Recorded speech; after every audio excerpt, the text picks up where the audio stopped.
بسم اللہ الرحمن الرحیم۔ السلام علیکم۔ آج میں آپ کو ایک فحاشہ عورت اور فقیر کا واقعہ سناؤں گی۔ بغداد کے بازار میں ایک حلوائی صبح صبح اپنی دکان سجا رہا تھا کہ ایک فقیر نے اس کی دکان کے پاس سے گزرا۔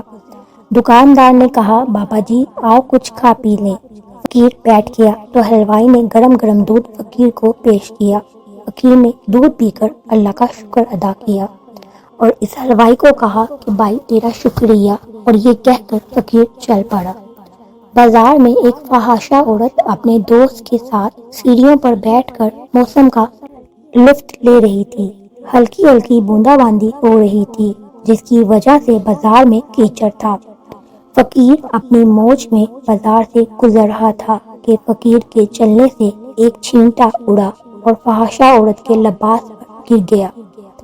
جب یہ منظر فحاشہ عورت کے دوست نے دیکھا تو اسے بہت غصہ آیا۔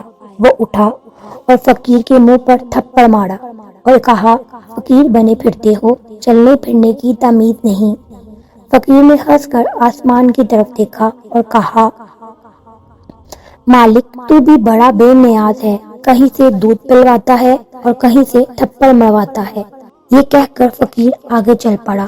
فحاشہ عورت چھت پر جا رہی ہوتی ہے تو اس کا پاؤں پھسلتا ہے اور زمین پر سر کے بل گر جاتی ہے۔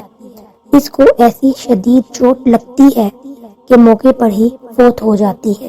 شور مچ گیا کہ فقیر نے آسمان کی طرف منہ کر کر بددعا دی تھی جس کی وجہ سے یہ جان سے چلی گئی۔ فقیر ابھی بازار کے دوسرے کنارے تک ہی نہیں پہنچ پایا تھا کہ اس فحاشہ عورت کے دوست نے فقیر کو پکڑ لیا اور کہا کہ بڑے فقیر بنے پھرتے ہو، حوصلہ بھی نہیں رکھتے ہو۔ فقیر نے کہا کہ کیا ہوا؟ اس نے کہا کہ تم نے بددعا دی اور عورت کی جان چلی گئی۔ فقیر نے کہا، واللہ میں نے تو کوئی بددعا نہ دی تھی۔ تو اس شخص نے کہا، نہیں، تیری ہی بددعا کا کیا دھرا ہے۔ جب اس نے ضد کی تو فقیر نے کہا کہ اصل بات پوچھتے ہو تو میں بتاتا ہوں کہ میں نے کوئی بددعا نہ دی تھی، یہ یاروں یاروں کی لڑائی ہے۔ لوگوں نے کہا، وہ کیسے؟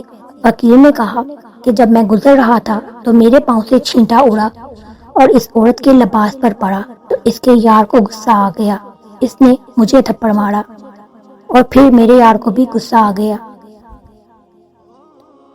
اس واقعے سے ہمیں یہ سبق ملتا ہے کہ کسی کو بھی کبھی حقیر نہیں جاننا چاہیے۔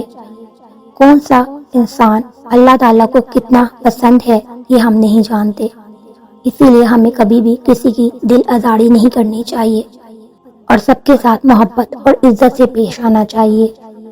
اللہ تعالیٰ ہم سب کو نیک عمل کرنے کی توفیق عطا کرے، آمین ثم آمین۔ اگر آپ کو یہ ویڈیو اچھی لگی ہو لائک اور شیئر کیجیے گا، چینل پر نہیں ہے تو سبسکرائب کر لیجیے۔ اپنا بہت سا خیال رکھیے گا۔ اللہ تعالیٰ آپ سب کو اپنے حفظ و امان میں رکھے۔ اللہ حافظ۔